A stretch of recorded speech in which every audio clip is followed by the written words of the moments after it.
ওই পাশে একটা বাগানের ভিতরে একজন যুবক কাজ করতেছিলেন। যুবক চলে আসলেন, নিজের আঙ্গুরের বাগান থেকে আঙ্গুর এনে সিপে এক গ্লাস বানালেন। বানায়া বিশ্ব নবীর সামনে ধরলেন আর বললেন, আপনি এটারে খান। উনি চিনতেন না এই লোকটাকে। রসুলুল্লাহ ওই বাগানওয়ালার কাছ থেকে ওই রসের একটা বোতল নিলেন, রসের একটা বর্তন নিলেন। মুখে ঠোঁটে লাগানোর আগে বিশ্বনবী পড়ে নিলেন বিসমিল্লাহির রহমানির রহিম। আল্লাহর নবীর এই তেলাওয়াত পড়া শোনা নবীজি আস্তে করে এক ঢোক খাইলেন, গলা ভিজালেন, আবার খাইলেন, 3 ঢোকে শেষ করলেন। লোকটা অবাক হয়ে বললেন, আমি বিশ্বাস করি আপনি হলেন মুহাম্মদুর রাসূলুল্লাহ। এ কথা বলতে দেরি বিশ্ব নবী মুহাম্মদুর রাসূলুল্লাহ খুশি হয়ে বলছে, তুমি কি আদ্দাস নাকি গো? বললেন, হুজুর আপনি আমারে কেমনে চিনলেন? হুজুর বললেন, তুমি আমারে কেমনে চিনলে এটা আগে কও। ওই লোকটা, যুবকটা বলল, হুজুর আমি আপনার খোঁজের জন্য 40 বছর এই বাগানে কাজ করতেছি। রাসূলুল্লাহর মনটা এত ভাঙলো, আপন চাচা মরে গেলেন। নবীজি বললেন, আপন প্রিয়তম সবচেয়ে কাছের যে সাহাবী ছিলেন তার নাম হলো যায়েদ বিন হারিসা। রাসূলুল্লাহ বললেন, যায়েদ রে, ও যায়েদ চলো, আর মক্কাতে আমরা থাকবো না, চলো আমরা আমাদের দূরবর্তী কোন একটা এলাকার মধ্যে গিয়ে ঈমানের দাওয়াত দিব। হযরতে যায়েদ রাদিয়াল্লাহু তাআলা আনহু রাসূলুল্লাহর সাথে নিয়ে 120 কিলোমিটার দূরে তায়েফ নগরীতে চলে গেলেন। তায়েফ নগরীতে যে আল্লাহর নবীর চেহারাটার বর্ণনা দিয়া রাস্তায় রাস্তায় পোস্টার মেরে দিয়েছে। এইরকম পাগড়ি পরা, এইরকম বুড়োওয়ালা, এইরকম চোখওয়ালা, শুধু সে আল্লাহর দাওয়াত দিবে, এই লোকটার কথা মানা যাবে না। আবু জেহেল, উতবা, সাইবা, আবু লাহাবেরা টাকা পয়সা দিয়ে লোক সেট করে রাখছে। মুহাম্মদ যদি আসে, একটা ইট বা একটা খোয়া কিংবা একটা পাথর মারতে পারলে তোমারে 10 রিয়াল দিব। আল্লাহর নবীর বিরুদ্ধে এত পরিমাণে লোক লাগাইছে। এই যে প্রতি বছরে আমরা তায়েফে যাই, মানুষে বলে বুড়ির বাড়ি, যেই বুড়ি রাসূলুল্লাহর পায়ে কাঠা দিত। মানুষগুলো এই বাড়িগুলো দেখতে যায়। মজার ব্যাপার, রাসূলুল্লাহ সাল্লাল্লাহু আলাইহি ওয়াসাল্লামের বিরুদ্ধে আর কোনো কাজ করতে বাকি নাই। যেই জায়গা নবীজি 3 বার রক্তাক্ত হয়ে পড়ে গেছেন, ওই জায়গাটা এখনো মোড় করে একটা স্তম্ভ করে দেওয়া। হাজীদেরকে বললাম, হাজী সাহেবরা পরাণ পড়ে দেখেন, এই জায়গা আমার নবীজি 3 বার পড়ে গেছে। আল্লাহর হাবিবের উপরে এত বেশি পাথর মারতেছিল যুবকরা। আজকের যুবকরা মাহফিল শুনতেছো, রাসূলুল্লাহকে সেই যুবকরা পাথর মেরেছে। আল্লাহর নবীর উপরে এত পাথর এসে লাগতেছে।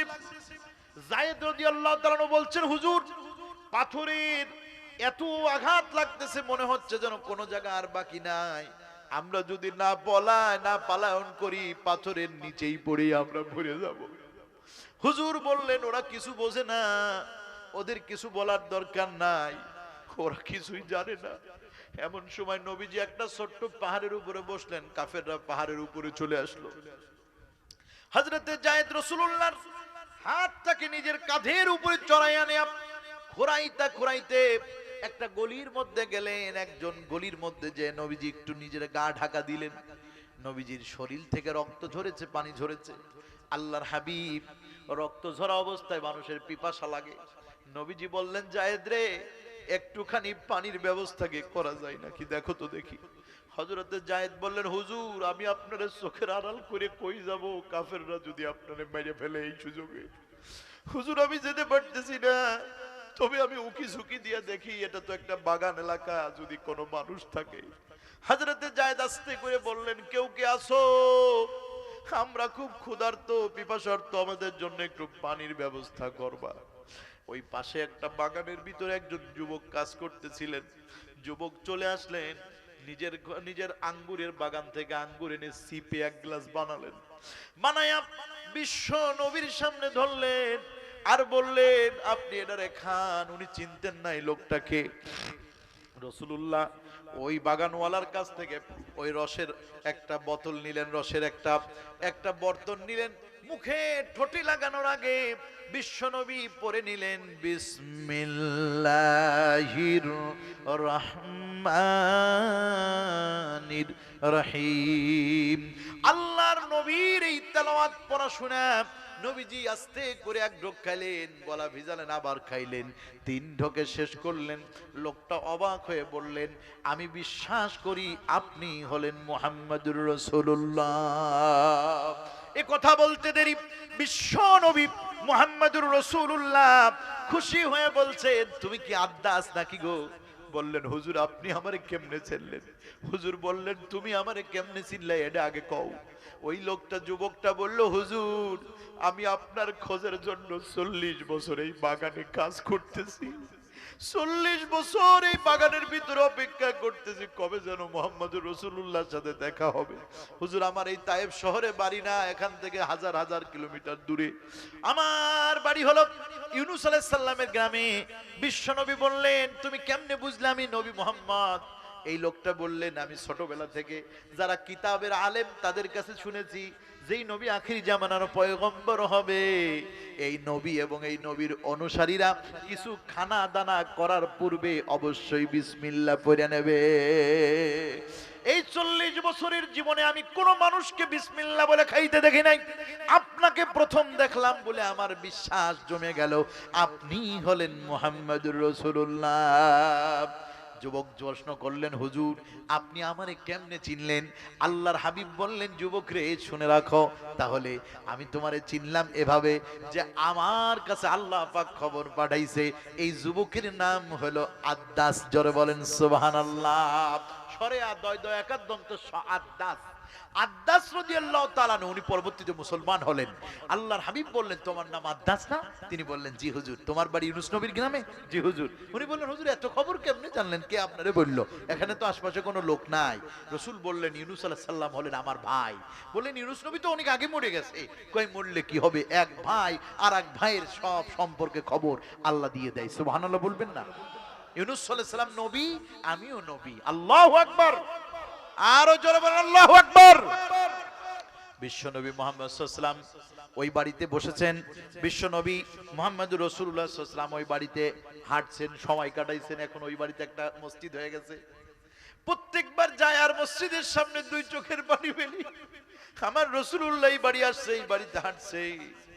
হযরত ইউনূস আলাইহিস সালামের বাড়িটা এখন হযরত আদ্দাসের বাড়ি এখনো আছে, কিন্তু কই সেই কাফেরদের কোনো বাড়ি ঘরের কোনো ঠিকানা নাই।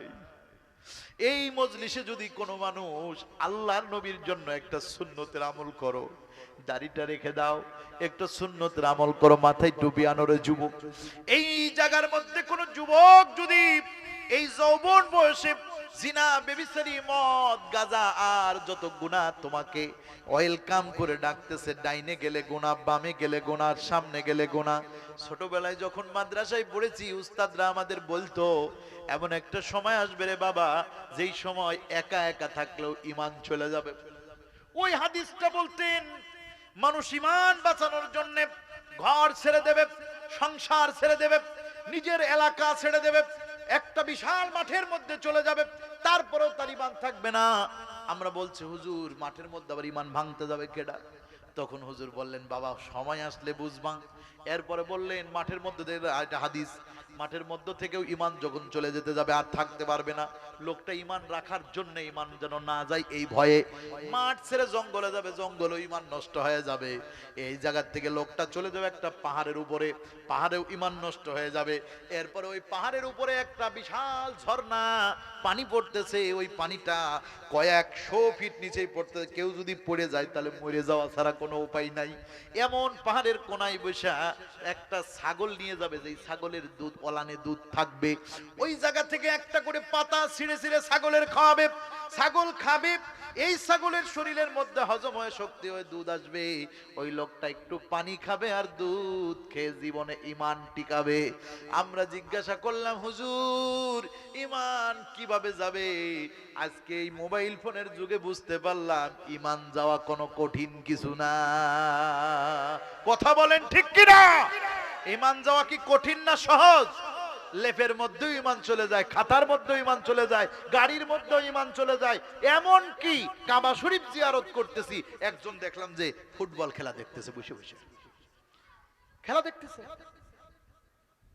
আমি বলতেছি, কপাল, কপাল পোড়া কপাল। এই কথা শুনে লোকটা বাঙালি, তাড়াতাড়ি করে মোবাইল ফোন রেখে দিল।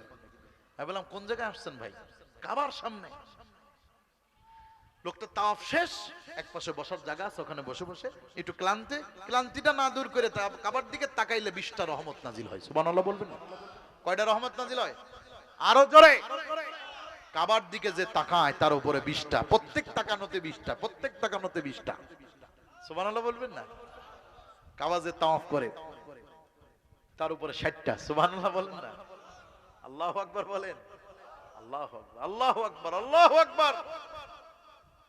যুবক রে, কষ্ট হচ্ছে নাকি? ছেড়ে দিব না চলবে? দেখি চলার পক্ষে কে ডাকেন আল্লাহু আকবার বলেন। আরো জোরে আল্লাহু আকবার। লিল্লাহে তাকবীর। কতক্ষণ চলবে?